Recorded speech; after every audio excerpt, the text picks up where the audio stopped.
Disclaimer reads as follows. One of Kim Porter's final wishes was for this memoir/diary to be made public. Out of protection for certain parties and their potential criminal activity, some celebrities, performers, and events have been represented with X's due to their highly explosive nature. At some point in the future, this information will be revealed to the public. Regarding Kim's sudden death and the mysterious illnesses of Al B. Sure and Jamie Foxx, evidence does exist that points to foul play and or poisoning. God bless Kim Porter and all of Sean Combs' victims, both male and female. The next page is simply table of contents, so you don't think I'm skipping shit. Chapter 1. Soon after high school, I started landing modeling jobs. I couldn't believe it. It was all happening so fast. I met my husband, father of my oldest child, and one of my oldest friends in life, Al B. Sure. It was a whirlwind romance. I was only 19 when we married, and no, it didn't work out. Al is still one of my best friends to this day. Our son Quincy is such a talented and wonderful young man. At the time, I had no idea my relationship with Al was going to introduce me to the man I would spend the better part of my adult life with. A man who I would love and cherish, but eventually fear and hate. I don't want to put the cart before the horse, but I will say, although I knew what was going on, I turned a blind eye many times. Here I have to tell this truth, unfortunately, because deep down I know everything that was happening, but I lied to myself a lot. He was so charming, a wolf in sheep's clothing. A devil, and I fell for it. This story must be told despite the fact it will hurt my children. I cannot hide it any longer. Sean Combs must be stopped. Chapter 2, Humble Beginnings. I was born to loving parents, Jake Porter and Sarah L. Porter, in the Peach State of Georgia. All through Columbus High School, where I graduated in 1988, I knew I was going to be famous. In the 10th grade, one of my best friends, Tina, said to me, "You won't make it here in Georgia." I knew if I wanted to be famous, I'd have to leave my hometown and my home, Georgia. That conversation was so important as I look back now. It changed my life. I met Al while I was working in the industry. He was so dope and charming, and I had such a crush on him. We were married before I knew it, and Quincy was on the way. But I was young, and it just felt like it wasn't going to last. It was a little heated between us after we separated, but we got past that quickly. He's just a super dope guy and an amazing father. Though we separated, we're forever bonded through Quincy. Thank you, Al. I will always love you. That kind of makes me tear up. When I met Sean, he was cool. I didn't think much of him at the time. He was just another guy at the label. Uptown was huge, and we were all living our best life. But Sean continued to lay on the charm, and before I knew it, we were dating. As a young single mom at one of the hottest companies in the world, life couldn't get any better. And then it did. My boyfriend was getting even bigger. He and Clive would hang out a lot, but I didn't think anything of it. I mean, that was his boss, and he was doing things bigger than most men dare to even dream. Then it happened. I mean, okay, I was a little bit of a freak. I really enjoyed myself with my partner. And toys are one thing, but I never imagined having a man I was dating asking me to use a toy on him. The first time, he said he just wanted to experiment, try something new. I was grossed out, but he kept begging. He said it would only be this one time, and he was just curious. I was only 20 at the time. I said, what the hell?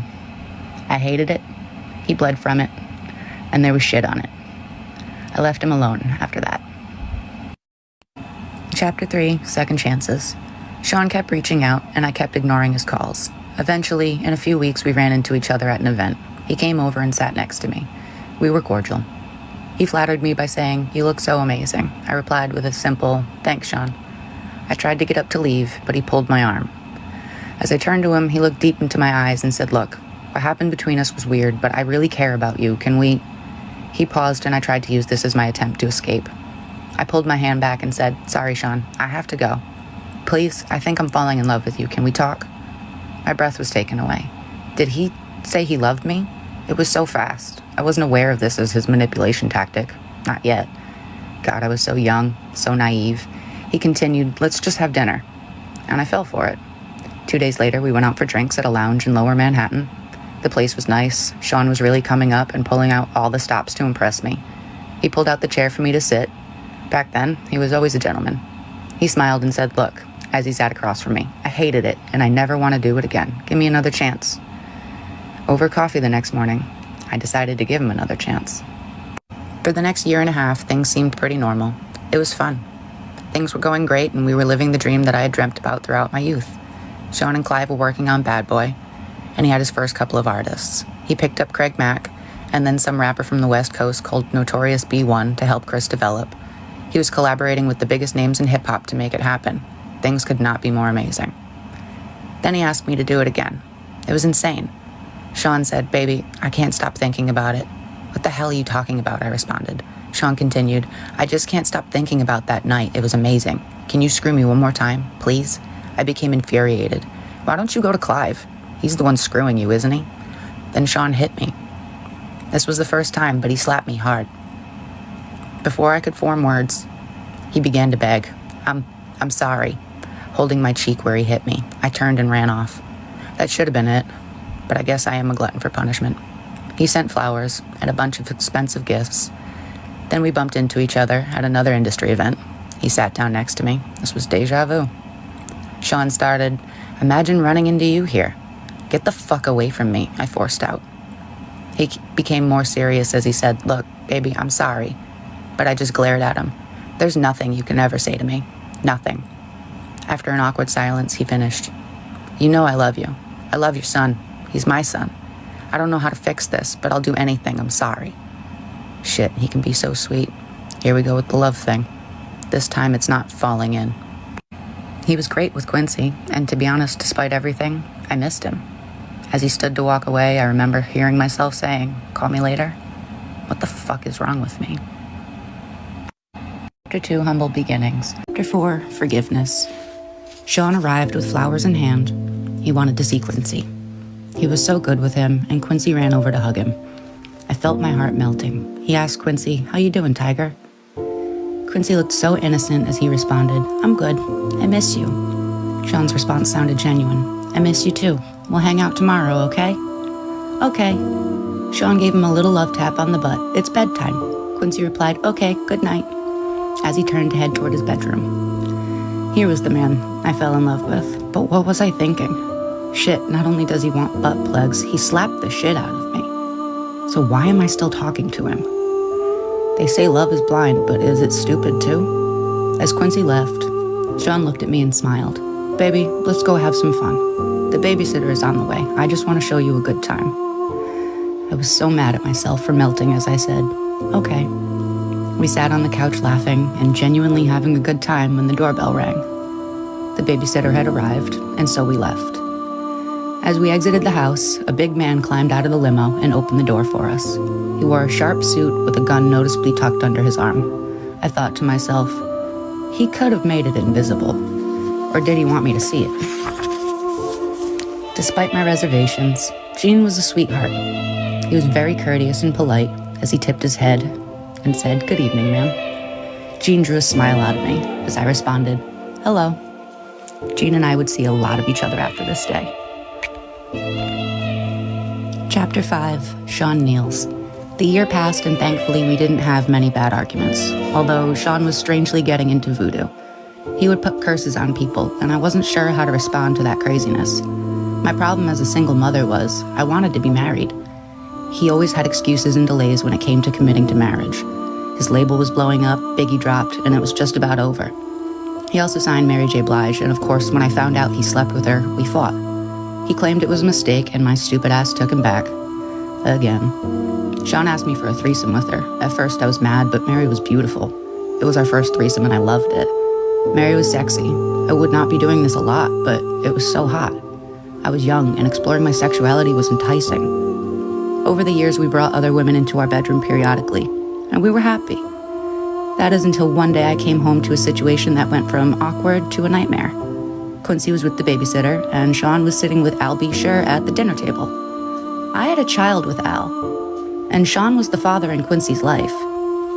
The awkwardness of all of us being together had dissolved a long time ago, but it was still weird that they were here, in my home, together, alone. I sat down and we had drinks. It was fun. The conversation was cool. Until it wasn't. Al was a little loose after a couple of drinks. I remember him saying, "It's still weird seeing you with my friend, but you're happy, so I'm happy for you guys." Sean responded, "Thanks, man. Me and you, we've shared so much." Al replied coolly, "Word." The conversation took an odd and awkward turn when Sean said, "We've all been together sexually, but not together." I was shocked for a moment as quietness lingered in the room. I asked, "What do you mean by all together?" Al shifted uncomfortably, but Sean didn't hesitate. "You know how we sometimes invite other people into our bed. I couldn't believe it. Oh, hell no. Sean, this is my son's father. Al, say something. What Al said was mind-boggling. I don't know. It could be kind of hot. I miss you in that way. Although I couldn't believe Sean would do this, the truth was, I still cared about Al, and this could be very hot.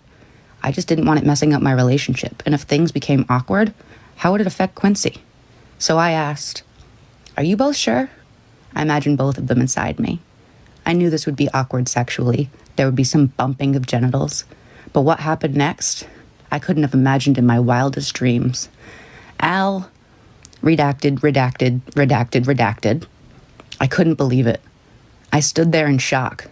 But when Sean, redacted, I ran out of the room. This was too much. I couldn't. Sean called out to me, oh, come on, Kimmy. They didn't chase after me. They redacted. I couldn't get the image out of my mind. I couldn't be with Sean for a while. But that wouldn't be the last time I saw Sean in a compromising position. Not by a long shot. One day I found the vault where he kept all of his encounters with men. Yes, he kept a record of it. But that's for later. Chapter 6, Pac.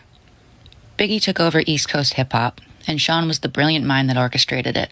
He hired people to teach Chris how to flow and write his lyrics. He hired the best producers to do the beats, although he took credit for them. And the music was unstoppable. At this point, Sean was sleeping with all the power players, and everyone that wanted to do music wanted to be a bad boy. Sean wheeled and dealed in a way that would have been unthinkable to many. He slept with the guys that really controlled the music to stay on top. A lot of the names average people have never heard of. These are the guys that make the decisions on who's winning and who's not. He hosted parties that were just a fancy name for orgies, and everyone wanted in. When I met Tupac, Sean and I had an open relationship, and yes, I slept with Pac. Shit, he was sexy. Sean didn't mind. Well, not until he tried to get Pac to join both of us. Pac was not good with that. This is where the relationship between them became strained. Pac wasn't going to accept Sean's advances. Pac wasn't gay, and he was pissed about the advances. We were all in Sean's house.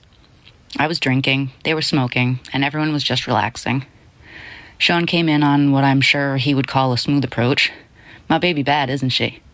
Pac threw me a sly smile. Hell yeah, I felt myself blush. Sean was now in full swing. You think you hit it better than me? I couldn't believe he disrespected me that way. I was not playing with my response. Sean, what the fuck? Pac came to my defense. Damn, bro, you ain't got to do the sister that way. Tupac appeared upset behind Sean's words, but Sean went in for the kill regardless.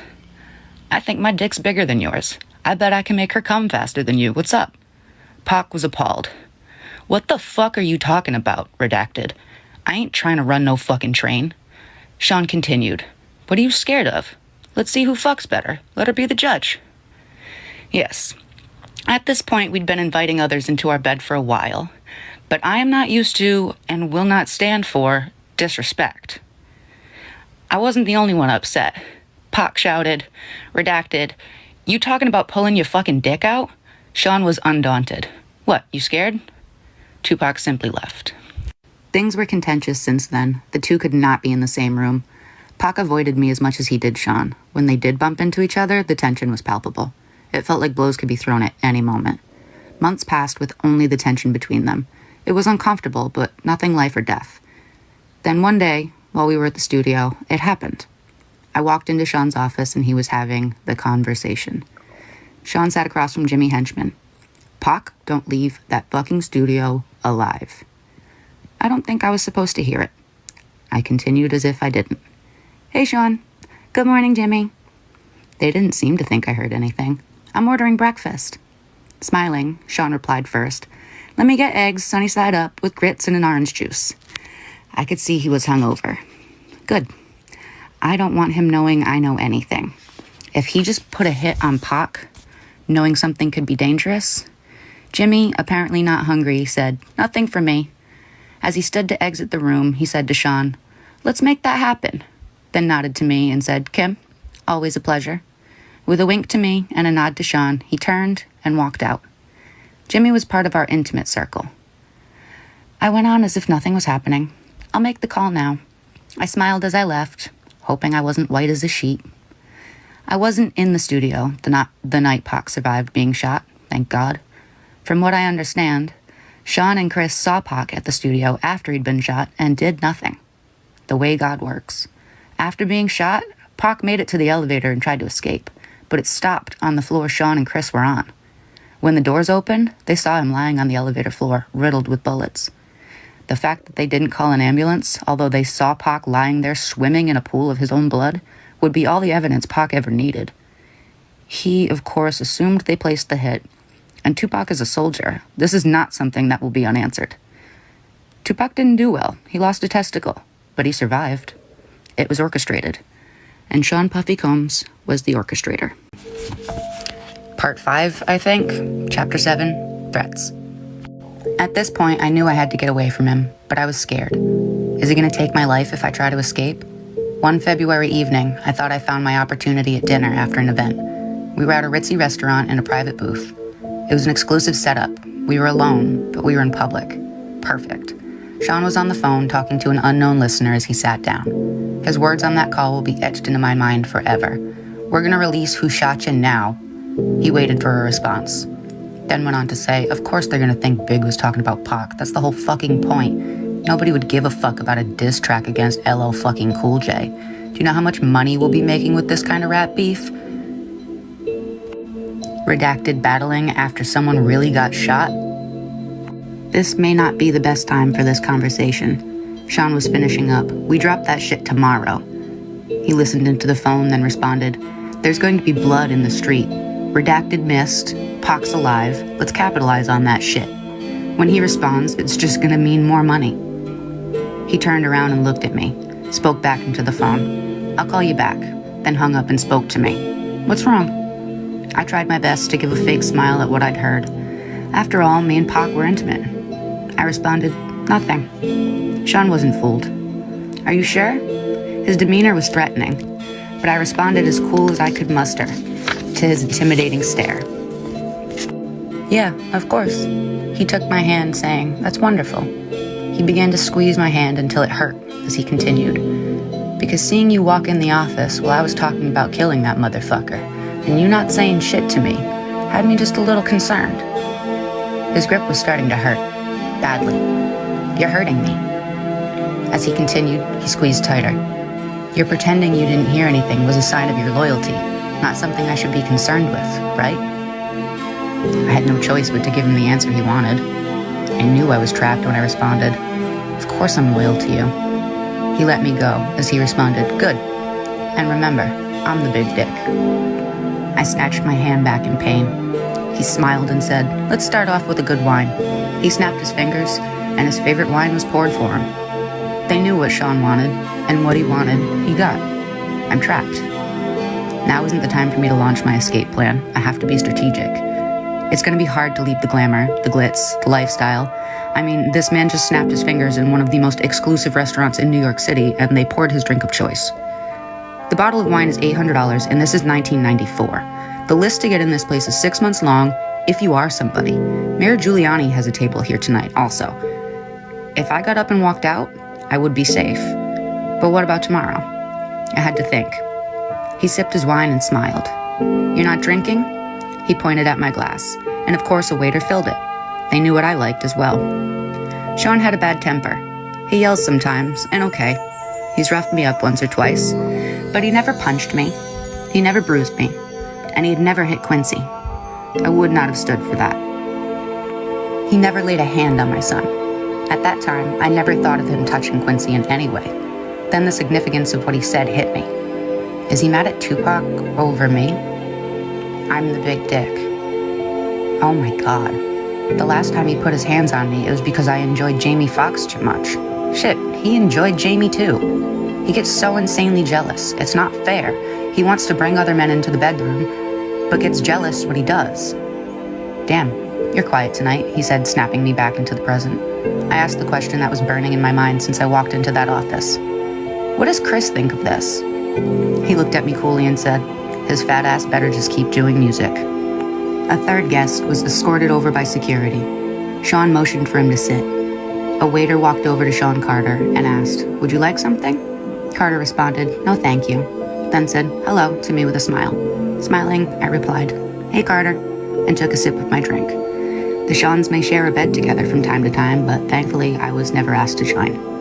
Carter went on to speak to Sean. "I thought we were meeting in private."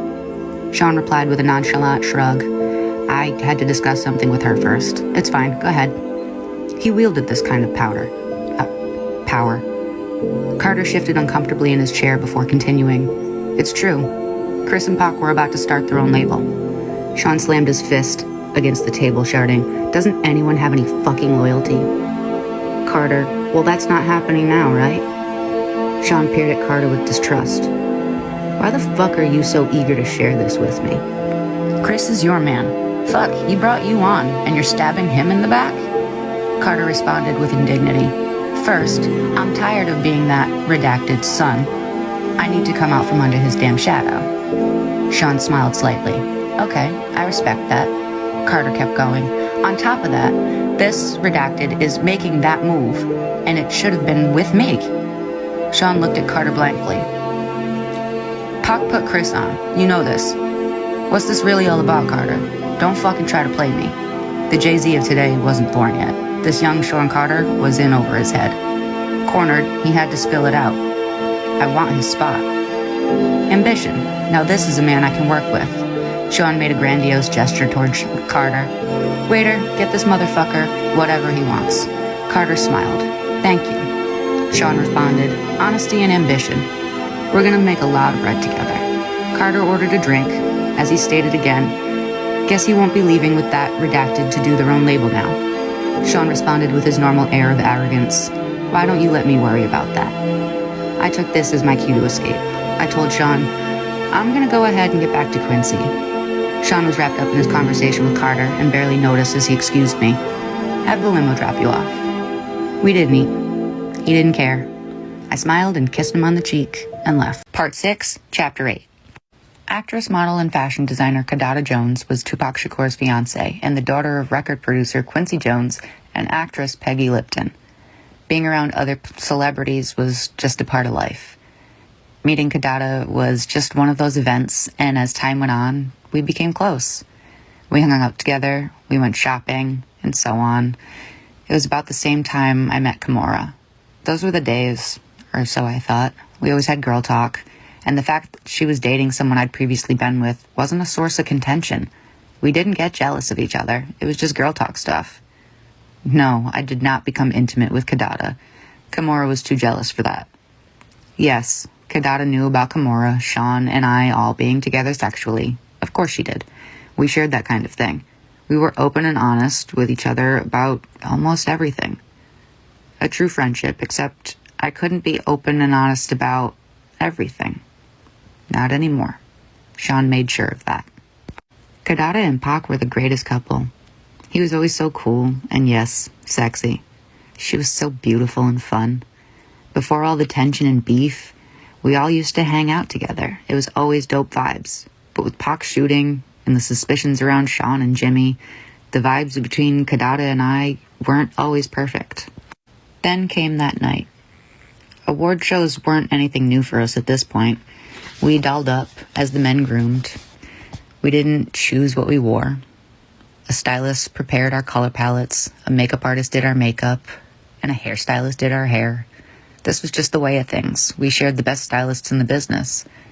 Sometimes we would all go to the studio for an event to get our measurements taken, but this time, Kidada seemed different. I felt like something was wrong, but when I probed her, she wouldn't say anything. Then, the day of the event was here. We would all see each other inside. Even though Sean was my man, as far as props, I had nothing on Kidada. Being Quincy Jones's daughter had perks, and superstardom was among them. Pac wasn't there. When she saw us, she came over to our table. We sat around kicking it in a very dope vibe. Sean knew he was going to clean up at this award show. He had all but taken over the East Coast musically. With all the hits, there was really no way he wouldn't. Bad Boys Hall of Fame stuff now, and Sean P. Diddy Combs knew it. Sean smiled at Kidada as she sat at our table, but something about that smile didn't seem authentic. Soon I would know why. He's sick when he has a grudge against someone. As she sat, Sean said, "Bad Boy's gonna clean the fuck up." From his table with Faith, Chris replied, "Hell yeah. And that new shit we bustin' out, gonna have these redacteds sick." Kadada signaled for the waiter to pour her a glass of the ginger ale that sat over at her table. As the waiter refreshed her drink, she said, "Pac's music gonna get some love too." Sean grimaced. "Oh, come on, Sean. I know y'all got your differences, but you have to admit, the man makes great music." Sean looked at me out of the corner of his eye, and then took another sip of his favorite cognac, and replied, "Bad Boy got the hottest music on the fucking planet, but I ain't tripping. Everybody gotta get their shine, right?" Kadada sighed. "Sean, Tupac thinks you were involved with him getting shot. You two were so close. You need to make this right." Sean responded indignantly, "Why the fuck would that redacted think I had anything to do with it?" Kadada retorted, "Sean, can you blame him?" Sean was obviously not happy with that question by his reply. "Hell yeah, I blame him. We had a good thing going. All of us. That redacted turned on me, and he has the fucking balls to blame me for this shooting?" The indignity he managed to spew out while lying through his teeth was something I did not expect. I was thrown back for a moment before interjecting. Do we have to do this tonight? It's Sean's big night." Kimura heard the ruckus and made her way over to our table as well. She sat down and said, "Hey, everybody," with that big dimpled smile. I smiled and replied, "Hey." Kadada also seemed happy to see her and said, "Hey, what up, Kimmy?" Kimura, never the type to hold her tongue, went straight at it. "The whole place is buzzing with the fact you're sitting here accusing Sean of having Pac shot. Y'all kinda, loud."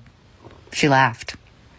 Kadada seemed embarrassed as she looked around to see everybody staring and whispering, but she wasn't about to back off. In fact, she doubled down.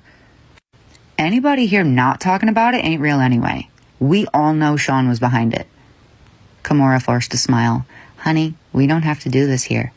Kadada made clear she was not to be silenced as she continued. "Oh, let's not hurt the feelings of Sean Puffy Combs.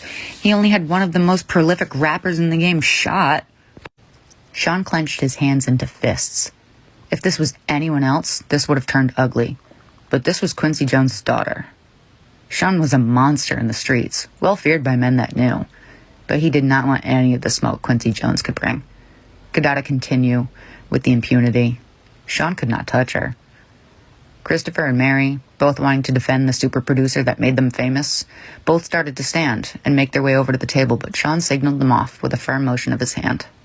They remained in their seats, watching helplessly. Kadada seemed to be on a full rampage. "You're not safe in the streets, Sean. You think you're untouchable?" Kimura seemed almost red in the face when she grabbed Kadada by the hand, saying, "I gotta go to the restroom." Kadada, not willing to stop, snatched her hand away, saying, "Let go of me." Kimura needed to get a grip, and sternly as a parent speaking to a child mid-tantrum, "Da!" Kadada turned to her and yelled, "What?" Kimura nodded toward the crowded room, and Kadada looked around. Here she deflated slightly. Kimura, now in control, spoke firm but softly, "Let's go powder our nose." Kadada nodded with a grimace and gave a sharp look back at Sean as she walked away. As the tension slowly melted away, I asked Sean, "You okay?" Sean didn't reply at first. He looked around, saw that no one was really paying attention now that the ruckus had died down, and stood to get the pitcher of ginger ale from Kadada's table. He poured himself a drink from it, looked around again, and saw that no one was paying attention, and put the pitcher under the table. What was he doing? Then I heard the distinct sound of liquid being poured into liquid.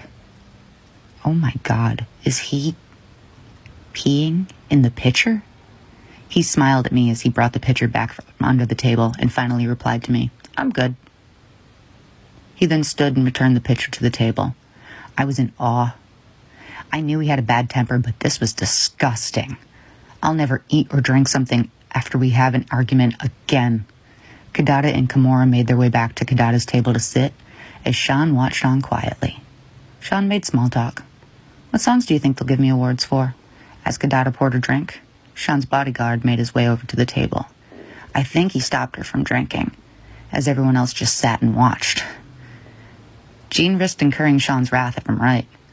Relieved, I replied, "Babe, your catalog is crazy. It could be a lot of songs." Sean glared at Kadada's table the entire night. Chapter 9, Going Back to Cali. We had a wild night. It was after one of Sean's infamous parties. Everyone was there, and we not only had threesomes, but we also swapped partners. Our sex life was crazy, but I got to do things with Sean I would never have been able to do with a straight man. Sean cared about me, but it was becoming more and more obvious that he preferred men. I was beginning to think I was there more to cover his wild desires than because he really wanted to be with me. He was like Caesar, every woman's man and every man's woman. But truthfully, at that stage, I was becoming okay with it. I woke up and left the bedroom where I was with Jada Pinkett, and Sean happened to be coming out of the bedroom with Redacted and Will Smith. Yes, Redacted attended the parties from time to time. I could see him and Will kind of snuggled up on the bed together. Oh, I was grateful I wasn't asked to join in that room. I didn't really like Redacted. Sean smiled when he saw me. Good morning. Here at the orgies, he wasn't very affectionate. He didn't have to pretend, but he couldn't walk straight. I knew how his ass felt, literally. We've had sessions playing with each other's anal cavities. I wanted to go home before Quincy woke up, so I told him, I'm getting ready to go. He responded, let's have a cup of coffee first. This meant he wanted to talk. I didn't know what it was about, but in situations like this, I didn't really have a choice. He was becoming more violent when he didn't get what he wanted, and I didn't really want to fight. So I sat down. But before we started talking, Redacted came out of the room. Sean was wearing boxers. Redacted was in his birthday suit. Redacted addressed us. Morning. When he turned around in order to close the door, there was a dried cum stain on his back. Redacted walked over, pulled out a chair to sit down next to us, and lit up a blunt. Sean stretched, smiled, and said, this East Coast, West Coast beef is more lucrative than I thought. But it's getting dangerous. Redacted responded surprised. Business first thing in the morning? Damn, cuz, you on it. But you know you don't got nothing to worry about. You got a pass, Daddy. Redacted smiled coyly. Sean apparently had something to talk about with Redacted as well, because he said, I can't protect everybody, especially if someone is no longer going to be on my label. It was apparent Redacted was taken aback by his turn of events by his reply, Sean, are you saying what I think you're saying? Sean continued, it's taxing on my resources to protect people. Someone that isn't 100% on my team can't get 100% of my protection. What the hell is going on here? What did Sean want from me? This morning is turning out to be way more than I expected, and I have to go. Quincy will be looking for me. Meanwhile, Redacted apparently wanted clarity. So, to be clear, if something happened, Redacted made quotation marks with his fingers, to one of your artists that was leaving your label anyway, it would be considered, he makes another set of quotation marks, out of your control. Is that what you're saying? Wait a minute. Can they be talking about Biggie? Is Sean saying he won't protect Biggie? At this point, I was too young, too naive, too hungover to understand that this was not a lack of protection. This was a hit. Where did this come from this morning? But an older, wiser me understands now what I did not comprehend all those years ago. Sean was just getting to the real reason that he had Redacted there. The world was about to lose Biggie. Redacted laughed. You a cold motherfucker. Sean said, why the fuck should I protect someone that isn't going to stick around? I made him. That Redacted should be worshipping the ground I fucking walk on. I was thinking, Sean's ego is rearing its ugly head. And I wanted to get out of there, but instincts told me I need to tread carefully. So my next move had to be calculated. I don't really want any part of this, not even implicitly. But I was dragged right into the middle of it. If what was happening here ever comes out, will I be held as an accomplice? But even as those thoughts crossed my mind, I couldn't just pretend this was okay, so I said, but Sean, he hasn't left yet. They're just rumors. Are you gonna let him die because of some rumors? Sean glared at me, the anger in his voice obviously stemming from hurt as he said, I know when I'm being betrayed. I am not killing anyone, but I am not protecting somebody that doesn't have my back 150%. Fuck that. This was railing out of control. My mind began to race. Is there a way to get through to him? Maybe I could use the finance route. Sean, he's bringing in so much money. You put so much money into cultivating him. Are you going to throw away all that money? That's when he revealed how thought out this meeting really was. If he leaves, he takes all of the money I invested into creating him. Sean sighs. But if he can't protect himself and something terrible does happen, then the money I would make off his death would blow away all the money we made so far. I was perplexed. Sean, he continued, he's worth more to me dead than alive. Sean Combs is a calculated monster. Redacted chimes in. I get that, fam. A lot of people out there want Biggie dead too. Without your protection, he doesn't stand a chance in Cali. Biggie is going to die. This is crazy. I dare not say anything else about it. Sean smiles and stands to walk over to a safe behind a picture. There he pulls out a bag marked with Redacted's name. He turns to Redacted and says, "That's why you're worth your weight in gold. You understand me. Here's a little something for you to take care of my people." Redacted smiles. "Sean, I love you, baby. You know I got your back. Your problems are my problems. I'll make sure to have my people take care of your people. I need to get out of here. This is crazy." I attempted to leave again. "Sean, I want to get to Quincy before he wakes up." Sean looked at me, responding, "It's getting late. Give him a kiss from me." I'm going to get out of here. Thank God. Redacted, always with something to say. "I'd love to meet the little tyke sometime." Not a chance in hell. Something about this guy creeps me out. I forced a smile. That would be great. I made my exit. Chapter 10, The Lies You Tell. At this point, the relationship between Sean and I had been off and on for quite a while. And we were off at this point. He had put his hands on me again, this time for something that didn't even happen. It was all in his head. When the phone rang, I picked it up anyway. "Hi, Sean." He sounded trepidatious. As he said, "We've been broken up for a while this time." "Yeah." He continued, "I don't want anyone to know about my..." He paused to search for the right word.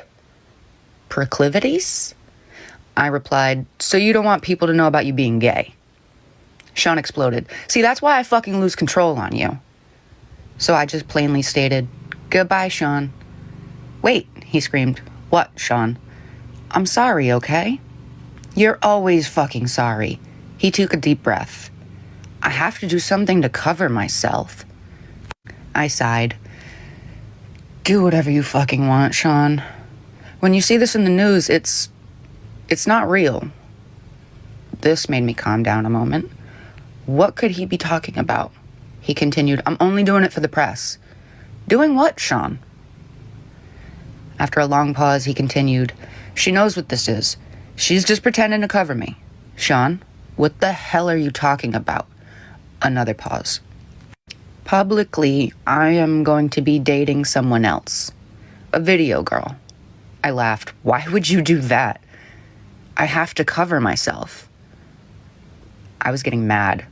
I was actually angrier at myself more than at him. Why was I getting jealous? I was sitting there actually comparing myself to video vixens in my mind. They are thick, but look at my body. Did he prefer them light-skinned, big-butt girls from videos? I calmed myself. No. I know he likes men any damn way. As I regained control, I asked, "Why the hell are you telling me?" He sighed. "I want you to find out from me first." Like I give a shit. He came at me with his favorite line. "You know I love you." It was getting old. I could only think to myself, here we go. Love is a big, strong word. I'm tired of him throwing it around and using it when it fits his needs. He's using it while he's sitting here telling me about dating someone else. I replied, "You don't hit people you love, Sean. Love doesn't hurt." He sucked his teeth as he responded, "Come on, are you serious? That shit's for children. We aren't in fucking high school. Sometimes things happen. That doesn't mean I don't love you. I wouldn't hit you if I didn't." Wait, that sounded wrong. "You said exactly what you meant." He took a breath. There was an awkward silence. The fact I was still on the phone and waiting for him to speak meant he had the power. He was more cautious as he continued. He didn't want to lose that power. Kim, no one that I don't care about can bring that kind of emotion out of me. I wanted to say, is that how you talk to dudes after using butt plugs? But there is a line I dare not cross. Instead, I said, you say that while you're dating some other bitch. That's just for the public. I was done.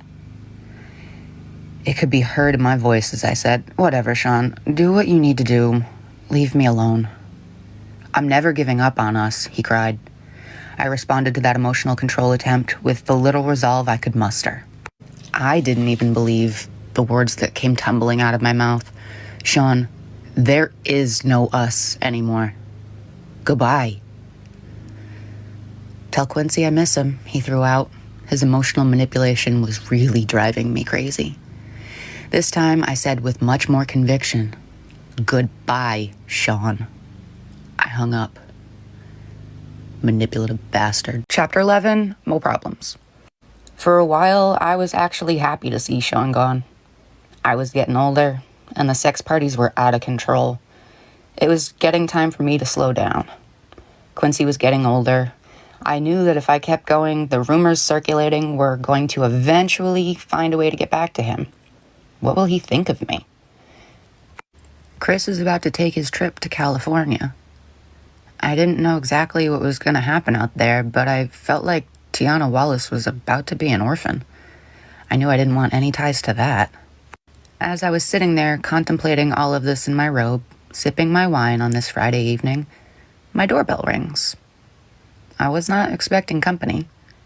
I opened the door and found Sean. My heart skipped a beat. I was shocked, but recovered quickly. I forced a smile and told him with slightly slurred speech, "Hey, come on in." Shit. I am way more intoxicated than I thought.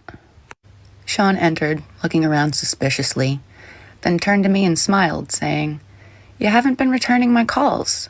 I just wanted to make sure you're okay." "I'm fine." He obviously was not here out of concern. He was checking to see who was here. Sean was controlling like that. Yes, even though we were not together and he was dating someone else. He started to make his way to the living room. I attempted to put a quick end to the visit, but it came out a little more directly than I intended. "So, since you can see I'm fine, you can let me go to bed now." Part of me wanted him to stay. As he entered the living room, I was forced to follow. Sean was very direct with his next inquiry. "Is someone else waiting for you?" "No, but Sean, we're not together. You're dating someone else. I can fuck whoever I choose." With this, Sean became irate. He fiercely slammed me to the ground. Then he pulled out a .22 and sat it on the end table. He turned to me calmly. I was scared. My voice quivered as I pled to him. "Sean, please stop. Quincy is here." How did we get here? How did we get to the point that he was in my living room threatening me with a gun? He knelt on one knee and got right in my face to say, "You're mine. You don't have a choice in that now. I can't live without you." He stood up, composing himself. I was terrified as I whimpered, "Sean, that's not love." Sean picked up his gun and cocked it. He looked at me almost thoughtfully and asked, "Have you ever heard, if I can't have you, no one can?" "Sean, please, don't. Please. Quincy will hear." Sean smiled and put the gun away, saying, "Oh, this is just for dramatic effect. I would never shoot you. If I was going to kill you, no one will trace it to me. You know how many people I've had to take care of over the years? It would be quiet. Something in your food or drink. Something that'll never get back to me. I wouldn't shoot you. Do you understand?" I could only nod, tears flowing down my cheeks. He looked at me thoughtfully as he reached down to help me up. I could do nothing but agree. He's a terrifying monster. Now he wanted to smooth it over, and I had to go along with it. What else could I do? "Listen, baby, I don't ever want to hurt you. You know I really love you, or I would have moved on. Thinking about my life without you is just too hard. If someone ever tried to hurt you, I would kill them. My back hurt from where I hit it on the table when he shoved me. All I could do as he helped me up was nod that I understood through my streaming tears, which he wiped. He looked toward Quincy's room. Let me say goodnight? No, Sean, please, Thinking quickly, he has to get up in the morning. Sean looked at me with an unreadable look. He was studying me. Okay, I'm gonna go. Nervously, I walked him to the front door. This is over. Thank God. He kissed me. I didn't want him touching me, but I couldn't refuse. Kiss Quincy for me? I tried to keep my composure as I replied, Sure, Sean. He opened the door to leave. The bodyguard that was waiting outside escorted him to the car. This was far worse than I realized. Why would he need a bodyguard at my front door? How was he anticipating this to go? After I shut the door, I had another drink. For tonight, the nightmare was over. I sipped on my wine and cried. The next few days, he sent dozens of flowers. He brought Quincy expensive toys. He didn't want me. He wanted me to keep his secret. I'm trapped. He has the authorities under his thumb. I can't go to them. This is like a gangster movie. How high up does his power go? How far is his reach? The FBI? The CIA? Who is not corrupted or won't get silenced by their upper chain of command? Can anyone help me and my child? He found his way back to my bed. I had no choice. Chapter 12, A Mama's Love. The calamity that ensued behind the death of Biggie shook the East Coast. It rocked me as well. Sean could have stopped it. He was complicit in it. He was a contributor. He knew it was going to happen and didn't stop it. This was his friend. No, they were not nearly as close as Sean would have the public believe, but still. As far as Sean was concerned, we were great. To the public, we were just having the off-and-on relationship of a normal couple, and I probably just seemed like a money-hungry hoe. But the truth is, I just got used to not having a choice. Today, I recognized it for what it was. Stockholm Syndrome. I was at his beck and call, and I had become comfortable with it. Quincy had everything he could ever want, with the exception, of course, of a normal parental figure. That is why this chapter is so powerful for me. A mother's love is so real. One night, I was out with my boyfriend. Yes, we were on again. And we were joined for dinner by none other than Miss Wallace. Sean looked over as security allowed Miss Wallace to approach his table and sit. Miss Wallace spoke with a smile. Hello, Sean. Hi, Kim. I smiled the best I could. What a situation. For all intents and purposes, she is sitting with her son's killer. I hope my voice didn't betray my feelings. I said, Hi, Miss Wallace. Sean smiled also, as he said, Hello, Miss Wallace. What can I do for you? When I got your call, it sounded urgent. He was able to appear as if he was smiling warmly. This was the creepiest situation of my entire life. She looked at Sean with pleading eyes. I know this isn't your problem, but things have gotten kind of hard. I was hoping that you could send some of the money that Chris made with you this way. Sean shook his head. That's not something I can just do. There are attorneys and accountants. Can I maybe help you out with a little something to get you past the hump? Sean reached into his pocket to dig for his wallet. I haven't even seen how much Chris left. It's going on 2 years. Just how long is this going to take?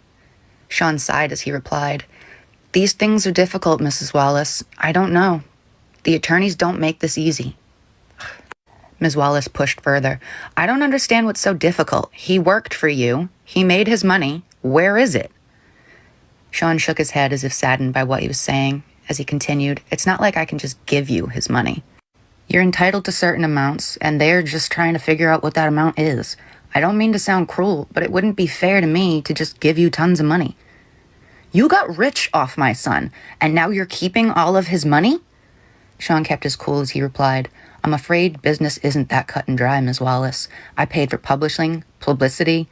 I mean, in all actuality, if I'm going to be straightforward, Miss Wallace, Chris probably owed me money. I won't know until it's all worked out. The anger in Miss Wallace's voice barely overshadowed the pain.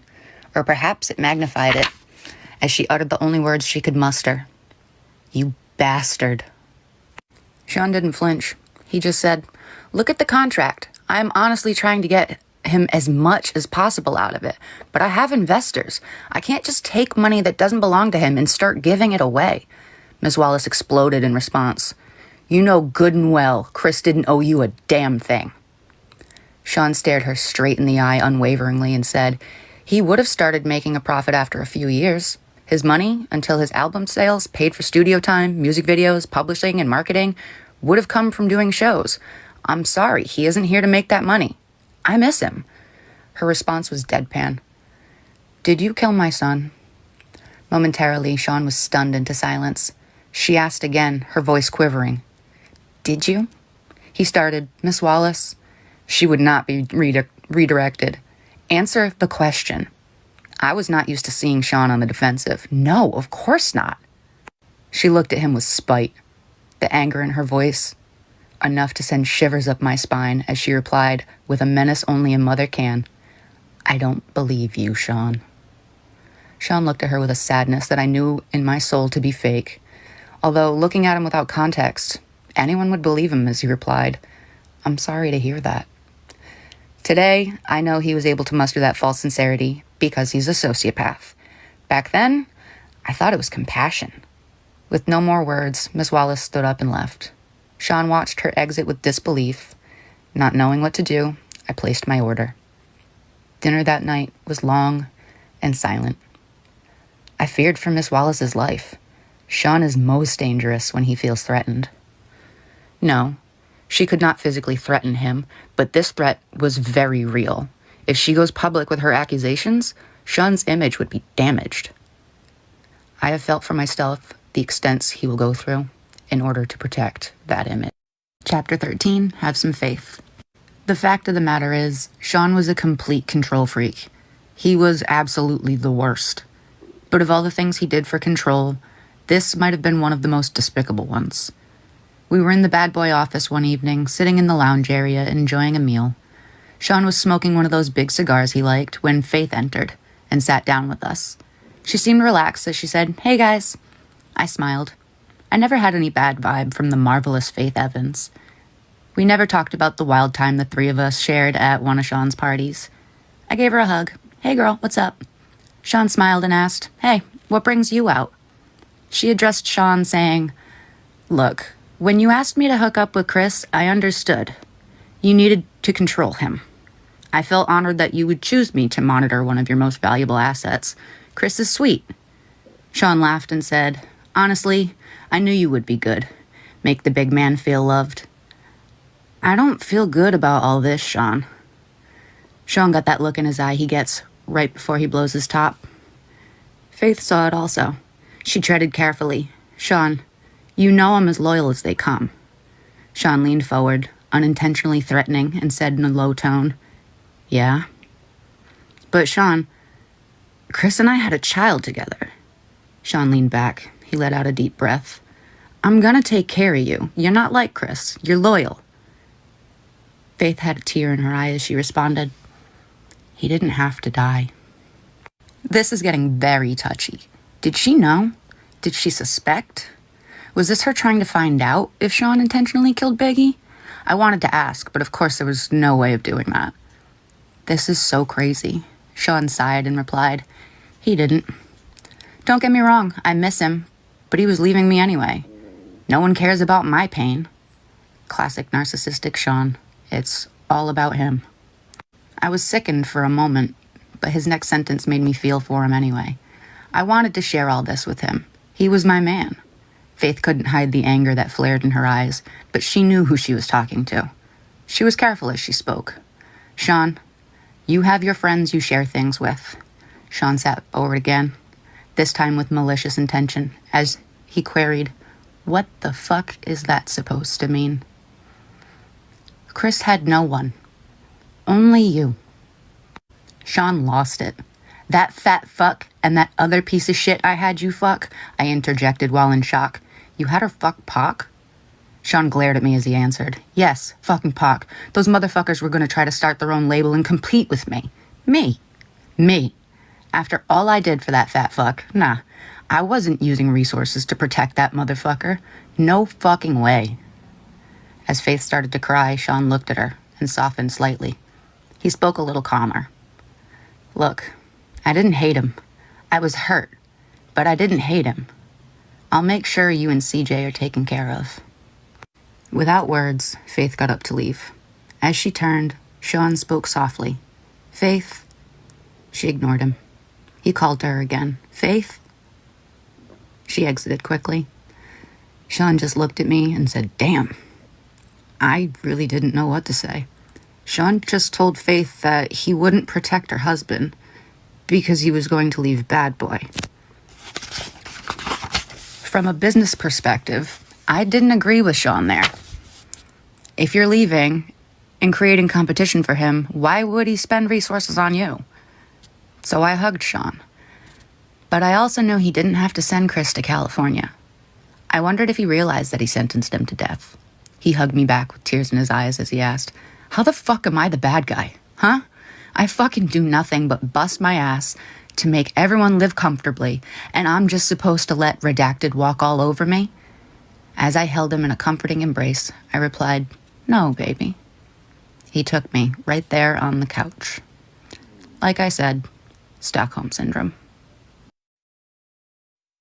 Chapter 14, Outshine. This particular evening, I was at Sean's house, and Quincy was staying with a friend. It was some alone time for Sean and I, until the doorbell rang, and Sean got up to answer it. I heard a woman yelling, and quickly realized that this was Jennifer Lopez, or better known to the world as J-Lo. Sean, what the fuck? She blasted. Sean responded calmly, relax, baby. Why the hell did you have to start shooting? Isn't that what we have bodyguards for? Normally, when these kind of situations arise, I remain quiet and just listen. I play my position, you could say. But I wasn't paying attention to the news for the last day or so, and even though it would be the only thing anyone would talk about to me for months, no one had spoken to me about it yet. So I entered the foyer, asking, what's going on? Jennifer exploded at me. What's going on? What's going on? This Redacted shot up a damn club. My jaw dropped, looking back and forth between the two. Sean spoke soothingly. Jen, you gotta calm down. Jennifer was having none of it. She continued, calm down? Calm down? You shot a bunch of innocent people, Sean. Sean placed his hand on her forearm. It's a bonding technique. He was shrewd in handling her. He does this to me, too. Even if you know what's happening, it works. It's an intimate contact without being personal. He was aiming to disarm her. This did not seem to immediately sway Jennifer as she continued. Why in the hell do you think Biggie's replacement will take the fall for you? Biggie's replacement? Wait, could she be talking about... I had to know. Are you talking about Shine? Jennifer didn't even look at me as she responded, yes, fucking Shine. Sean continued with a calm and even voice. Relax. The situation is under control.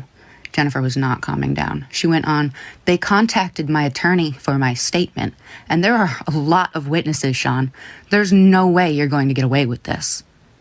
Sean's arrogance can be immeasurable at times. He laughed as he asked, you doubted me? I couldn't believe it. I had to know. Sean, what could you offer him that would make him do a bid for you? Like, what the fuck? Jennifer also remarked, and what if he falters halfway through a sentence and starts talking? Sean responded calmly as ever, he won't do that. People in jail don't cross connected people on the outside. Jennifer looked deflated. So you'll kill him too?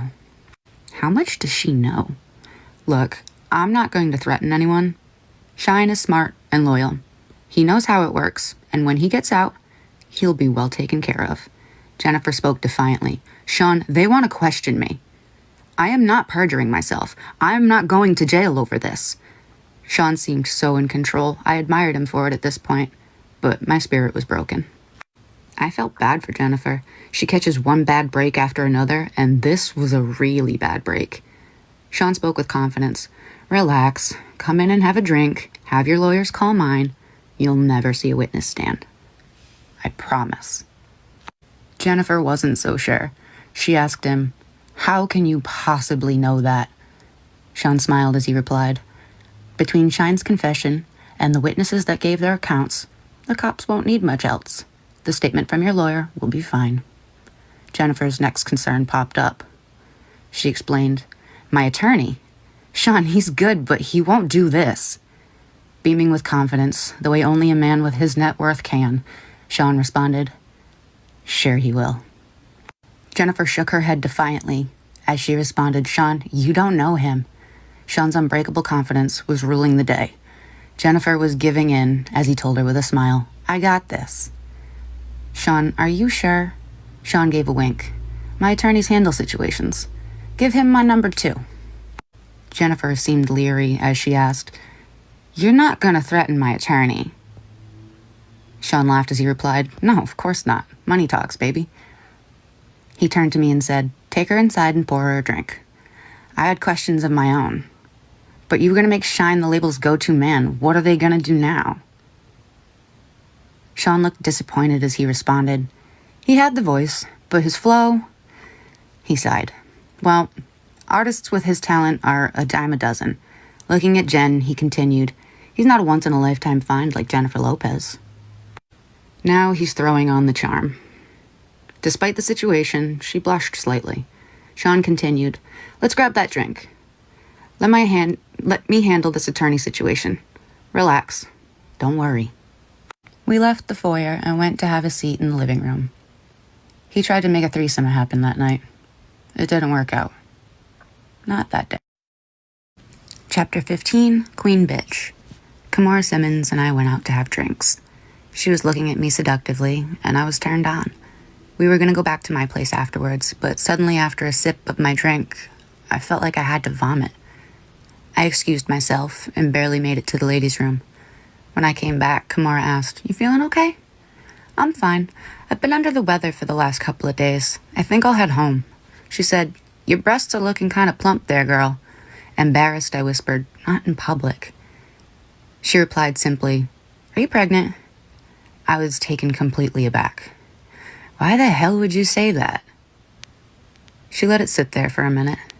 I bet in her head she was like, Wait for it, wait for it. Then it hit me. Shit. She gave me a minute before continuing. So what you gonna do? I didn't understand. Gonna do? If it's not Sean's, fuck. If it is? With the shock wearing off, the scope of the situation began to take hold. I responded, I better get a test. She looked at me with pity. Damn, girl. Good luck. After what he did to Chris, I wouldn't want to be in your shoes. The desire that was in her eyes before I got sick was all but gone.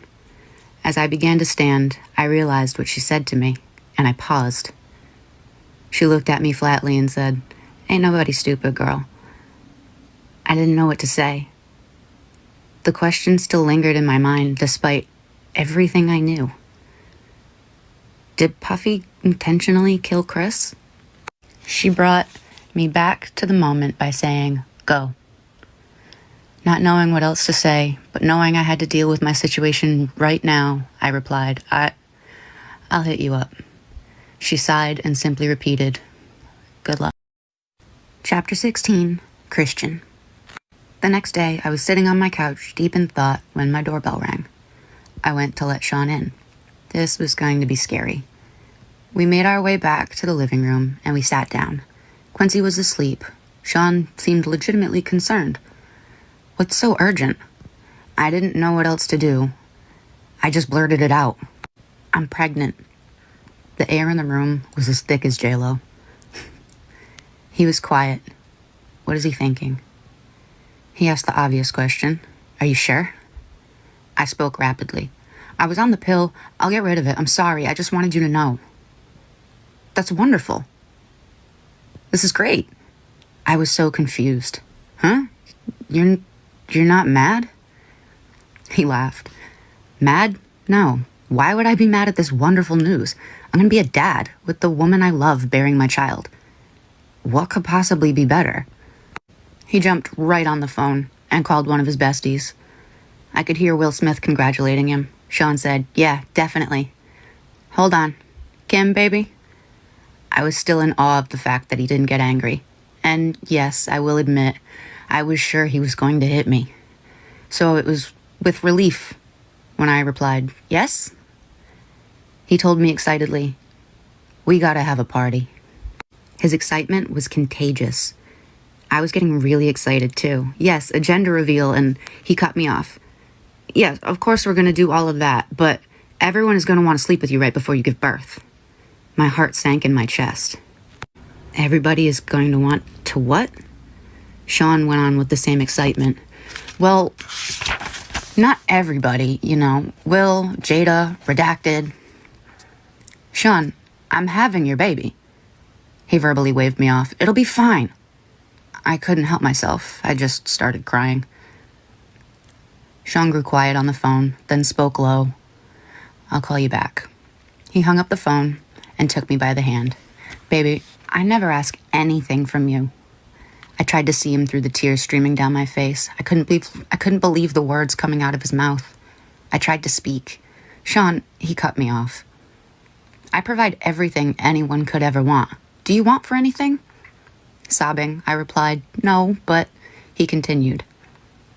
This is the kind of thing I have to do in order to continue giving you this comfortable lifestyle where you get to live in the lap of luxury and get to be on TV shows and in movies. I know you don't want this, but do you want all of this to go away? A whimper is all I could manage. No. He continued softly. Then we gotta do this. I said, but Sean, I don't believe in all of this spiritual crazy shit. We got here because you're brilliant, not because of the sex parties. He replied, do you trust me? I did. My soul was so broken, I did. I responded, yes. He sighed as he said, then let's do what we need to do to keep what we have. As I nodded yes, he pulled me in to hug me. Thank you, baby. We're gonna have a beautiful baby.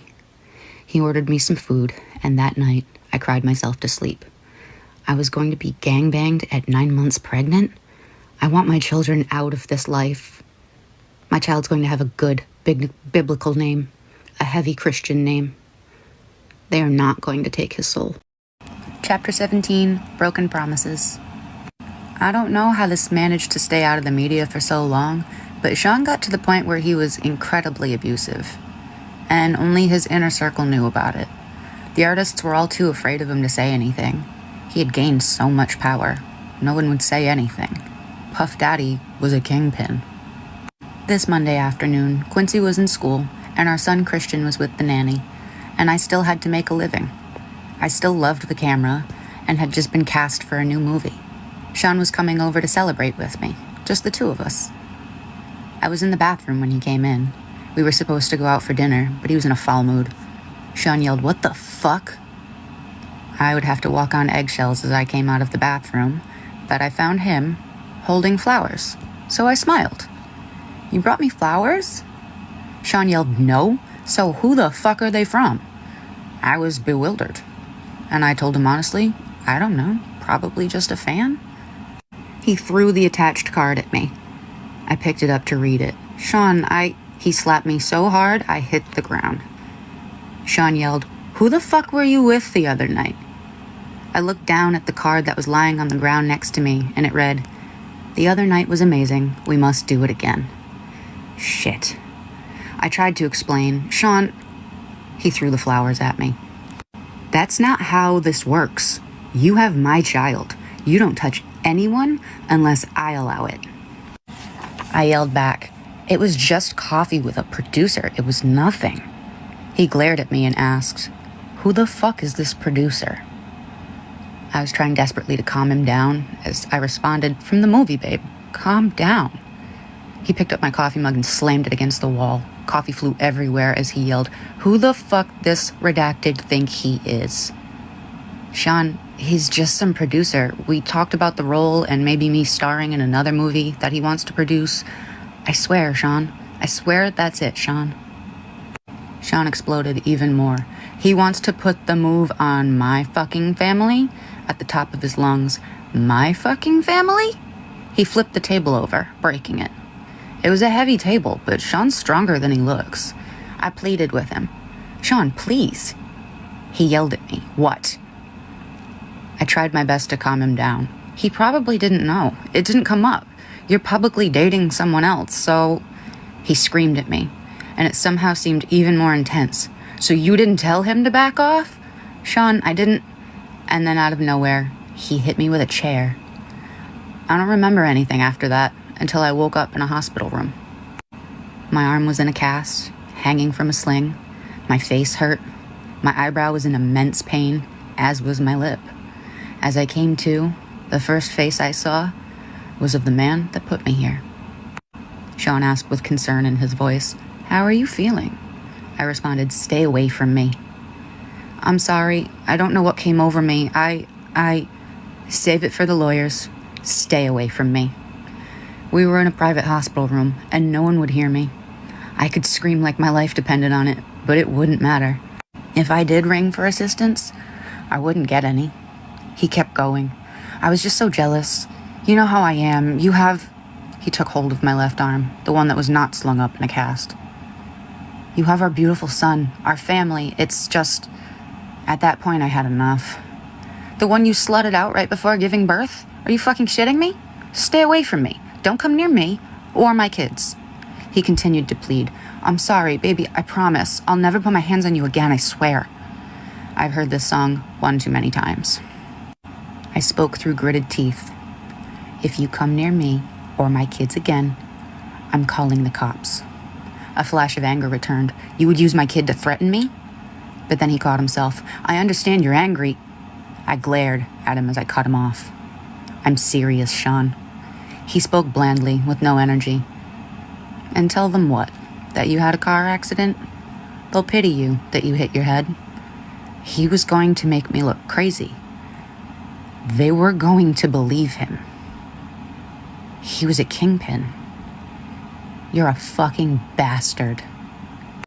Sean spent the next 6 months helping me heal and working his way back into my life and into my bed. I was so damn stupid. And of course, I wasn't cast for either movie. From what I understand, the producer died of pneumonia. Chapter 18, Sweet Goodbyes. Sean kept his word for the most part. Until he didn't. I ended up pregnant again. He wanted my energy from that too. That would be my last sex party.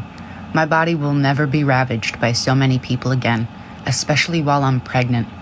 What if something happened to the twins? After that, I wanted out, but when I tried dating someone else, they would end up dead. From pneumonia. I knew Sean was behind it. This was not a coincidence.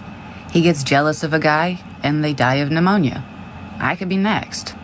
If I'm going to get out of this alive, I'm going to have to do something to make him stay away from me. I had a plan, but it's dangerous. Sean has a vault where he keeps videotapes of all his conquests. I started sleeping with him again. After he falls asleep, he was starting to drink heavily, I would get into the vault, get a couple of the tapes, take them home, make copies, and swap them for the next set of tapes a few days later.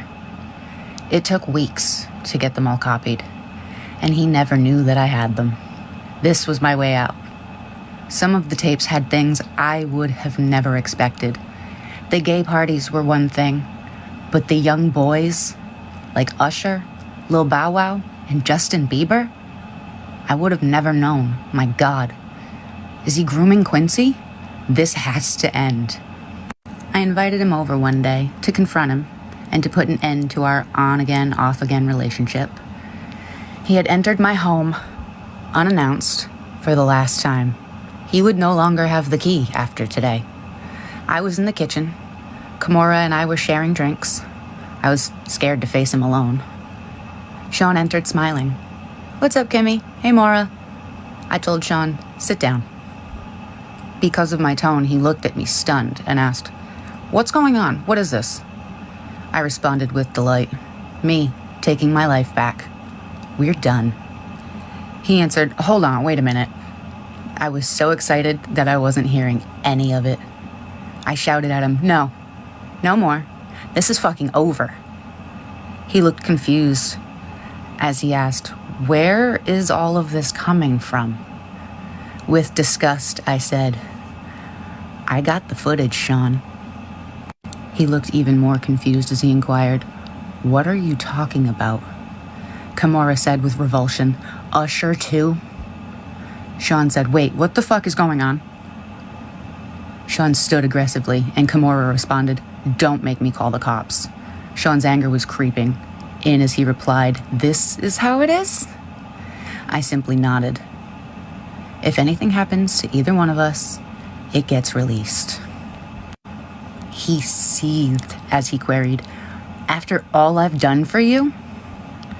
I don't think I was ever so happy as when I said those words to him. Get out. Pissed, he started to leave, looking back with pure hatred. As he walked down the stairs, he turned around and in a fury, lunged at me. He knocked me down near the top of the stairs. I was hurt. Kimura screamed, "Stop!" As he began to crouch over me, I kicked at him, hitting him in the kneecap, then his face. He went tumbling down the stairs. He was too hurt to get up. I called the cops. Kimura left before they arrived. When he left, it was in an ambulance. I felt empowered. I felt safe. The Sean Combs days had finally come to an end. Finale. Things were okay for a while. I started dating again. It was almost normal until I got serious with someone. Then my boyfriend died. Of pneumonia. I knew it was Sean. Again. That's when I decided to write this book. A few days ago, my home was burglarized. Only laptops were stolen. I know it was that bastard, or his goons. Of course, I had a copy in the cloud that I was able to easily download here onto this new computer. As I continue to write now, I'll send this into the cloud as well. I will send out copies via email, and my Google Drive password will be attached so the missing chapters can be accessed. This book must get out. There are so many more chapters to add. This outline is a great start. I have to organize the rest of the chapters and add them in little by little.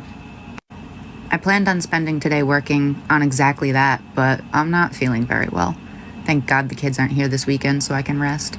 I called Kimura to cancel our tentative plans for a meetup. When I spoke to her, she said, "Girl, that does not sound like the flu. You want to go to the hospital?" That didn't immediately alarm me. "I just need some rest," I told her, and quickly got off the phone. But why can't I get my doctor? Why won't he pick up the phone? Oh no. I called Sean from my bedroom, where I'm lying in my bed. All I could think about was the kids. My babies, who are there with this monster. The man that I now suspect of having done this to me.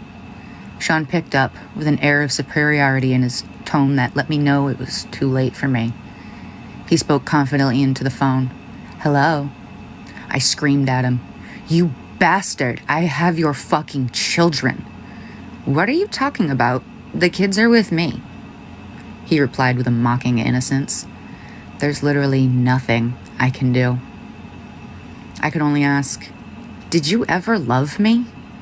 Instead of answering the question, he responded, "The most important thing to me in this world is loyalty." I couldn't believe it. I had to ask even though I understood. "What the fuck does that mean?" With the same feigned innocence, he mocked, "Kim, is something wrong?" He's going to continue this game to the bitter end. I asked one last time, "How could you?" Again, with the narcissism I had now come to despise, he responded, "How could I? Do what? I gave you everything. You went to someone else. You left me just like everyone else did. You ask, how could I? How could I what?" I yelled, "Look at what you did to everyone around you." There was only anger in his response. "So you're saying everyone leaves because of how I am, and you were going to expose me?" He had me burglarized. I knew it. I shouldn't have threatened him. I should have just published the book. I'm going to die. Like Heavy D, like Biggie, like Pac, like so many others. And it's because he is a monster. Plain and simple. Before hanging up, I simply say, That's not the only copy, you fuck. And then I shoot out a group text. I let everyone know. He got me. Then I call 911. As I sit here waiting for the ambulance, I am writing this chapter and praying that I make it to the hospital. I don't feel like writing anymore. I may not be around to see it in print. It's okay. I'm sending it out. He won't get away with this. I will have my say, my final words. Sean Combs will get exposed, even if I lose my life doing it. My kids have always been my most cherished possessions. I want the world to know that. But more importantly, I want them to know.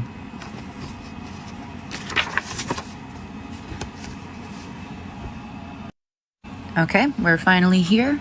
Chapter 19, finale. Things were okay for